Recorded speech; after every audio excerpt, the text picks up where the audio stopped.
Oh, Pearl, America's sexiest Drag Race member. Really? Next to you. As a man. Yeah, Pearl, you know, she as a man is absolutely sexy.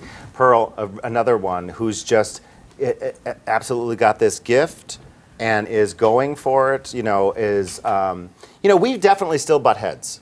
Oh yeah. She's a strong character. We have butt heads. In real life after the show? In real life, and a lot of it's my mouth. You know, I can be very direct, and I think sometimes I think like, oh, I'm the older motherly one, and I'm going to tell you like it is. And she's strong. She's a strong individual. She's going to come right back at you. I mean, yeah, she gave RuPaul a blank stare right in her damn face and did not back down. Yeah. But I respect her. I think that she is, you know, somebody who's got a huge career ahead of her. And again, I talk a lot about, you know, these gals at right, because people are always asking you about them. So you do a lot of talking about them in some interviews, and you said you've had to call up Pearl and be like, sorry, bitch. Yeah. What are those conversations like? You know what? Again, I think. Does she answer the phone? She answered the phone. Okay. It was mostly text. She has answered the phone. She's, you know, I think she calls me out on it. She's like, "This bullshit, Kasha. You're like, you know, we're not on the show anymore. We're not in the competition anymore."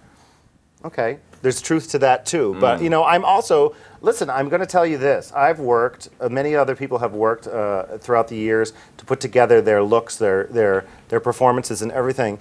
There are people that get so far on the Drag Race competition, and then all of a sudden they have a new wardrobe, they have a new photography session, they have these things that come their way that others have had to work many years to get. Right. And so I don't say don't take it, I just say appreciate it. Be a little bit more gracious about it. That's all I'm saying. And I'm not necessarily calling anybody in particular out. I just think that some people need to remember that. That's all. Etiquette lessons from the housewife of them all, and featuring a click from Lady Red. Give it to him, Lady Red. Oh, and a music cue from Adam Joseph and the Go to Bed Wigs. Thank you. Look at him. Darian Lake! Darian Lake, your sister. Oh my God. We have had the most amazing time starting with my coming out as Mrs. Kasha Davis together. She's my sister. I've had her over for Thanksgiving dinner, for Christmas, and she was in my house, in my computer room with my husband, recording and editing her audition tape for season 6, and they called. She clicked. We're drinking boxed wine. We almost got the whole thing down. And she clicked the thing, send. They called within minutes. Wow. And they were like, we need some more boy stuff. And she's like, what do I, ooh. And it's not easy for her to expose Greg. Right. You know, we all call her Darian. There's no Greg there. Gregory.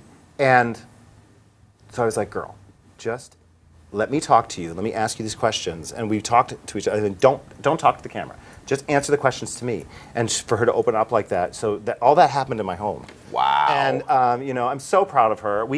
Myself, Darian, and Aggie Doon, we have We Three Queens. Right, you guys are on tour. Yeah, we're on tour. Currently, yeah. We're taking it out on the road and we're doing our shtick.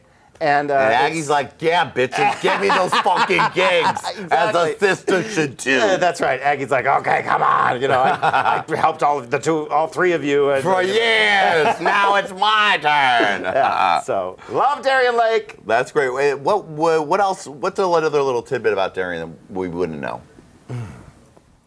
Darian, oh my gosh. You know, I think the thing that most people need to know about Darian is she's probably one of the sweetest, the nicest people that you'll ever meet. And that whole shade, and she talks about it being the editing and everything, part of her humor and her character comes across that way. But she is honestly very shy, very loving, very sweet, very nice. And unfortunately, sometimes that's not how you're edited, and then you've got to fight that. Yeah. And so that's where she's at, you know, in some of the situations. The best lip syncer you'll ever meet. I mean, she gets out there. She is going to dance. Doesn't matter what size she is. She's going to dance, and she's going to give you the life. The life. The life. Love it. The house down. The house down, darling. Word yo to your mama. Take it to the biscuit. Wow, you're one of the hip kids. Look at all. Oh, Pandora box. What a whore in that picture. How dare she? In so many situations, the whore. No, I love her. She is she's the most successful queen on Drag Race, in my opinion. There she is, maintaining relevancy. She's online, social media. She's putting out a different show. You might not like her single, but she's got another one. Yes. She puts out a video. There's about a unicorn. It doesn't matter. She's here I come. You notice her. She gets on the tours. She is there. She's a fan favorite. She is not only a fan favorite, she's a great friend. I'm staying on her futon as we speak. Yes, and I've seen photos that you put up of her lovely buffet she leaves for you, which is like Vivarin. What else is in there? There was Vivarin, there was some Triscuits, ibuprofen, a bottle of Kettle One. Right. And, you know, I think there was like a laxative or something like that. Just in case. Yeah. I was like, perfect, Pandora. That's how you keep that little figure. Now, she was the first of you gals to get on Drag Race. Yep. And what was that like when it hit for her? What was that like for you, like being her sister and being someone like this girl who was just your performing sister at the little club, Mothers in Rochester, and then suddenly she's in Entertainment Weekly and all over the place. It exploded for her, and she worked. She's a hard worker.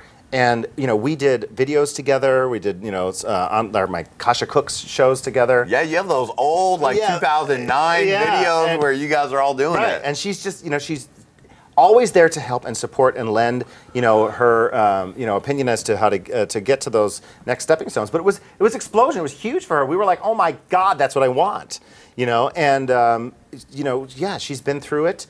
But certainly, like, you know, she's always there for that, like, you know, futon, let me help you out. This is what I think you should do, but she's not going to do it for you, you know. And so I think that, you know, I find her to be extremely, really an inspiration, somebody I look to try to emulate in that respect, because you want to stay relevant. There's 100 queens after season 8. I mean, the competition is now really fierce. You know, just like the competition begins after the show. For the gigs. Yeah, that's right. Because the rewards are huge, but you can also still be doing a gig for $50 and be glad about it, you know what I mean?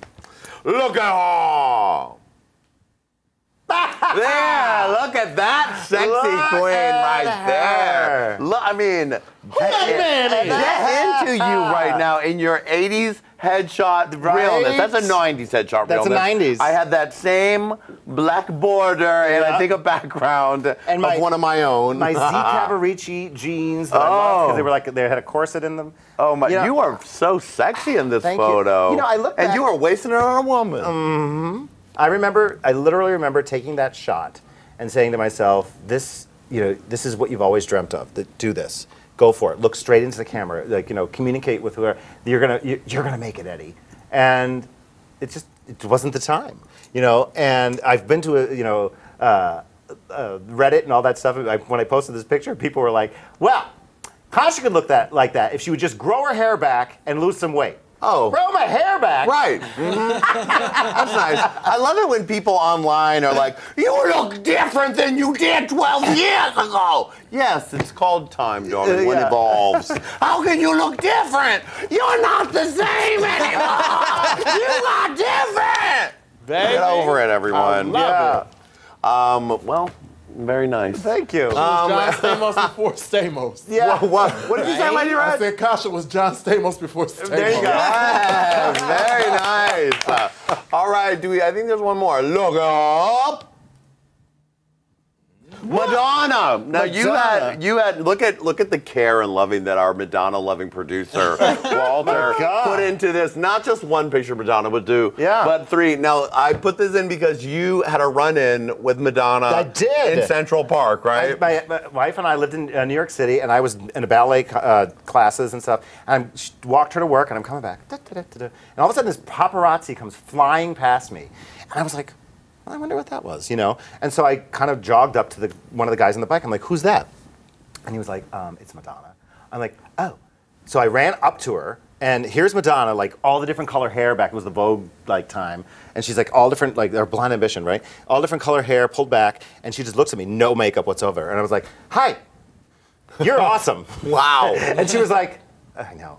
And then she was like, well, I stopped running, and she was like, well, don't walk, run. So I'm just jogging with Madonna in Central Park, and I'm like, you know, I'm just going along like, and then she's like, the bodyguard's like, I think you've had enough. And here I am in the ballet company, and I'm going home straight, you know, not gay. Of course. Leaps, jetés, all the way home, all the way like, just, you know, 71st Street. I'm like, ta-da, ta-da, I'm at Madonna. Amazing. Yeah. I like it. I love that. Such a Madonna thing. Like, don't walk. Yeah, she's Run. like, don't walk, run. Come on. Like, okay. Oh, Mrs. Kasha Davis, it's been such a delight having you on here. Thank so you for much having fun. me. And I'm looking forward to all the different projects and things that you do. And I would love to see We Three Queens when you bring it here to LA. We're going to bring it. It's coming. Wonderful. Well, thank you everyone for watching. Lady Red, thank you. Adam Joseph and the Go to Bed Wigs, thank all y'all. And thank you, my little gay babies. And we'll see you next time. Hit that music. Look at us. Look at us. Look at us. Look at us. Where should we do? Look at us. Bye. Hooray.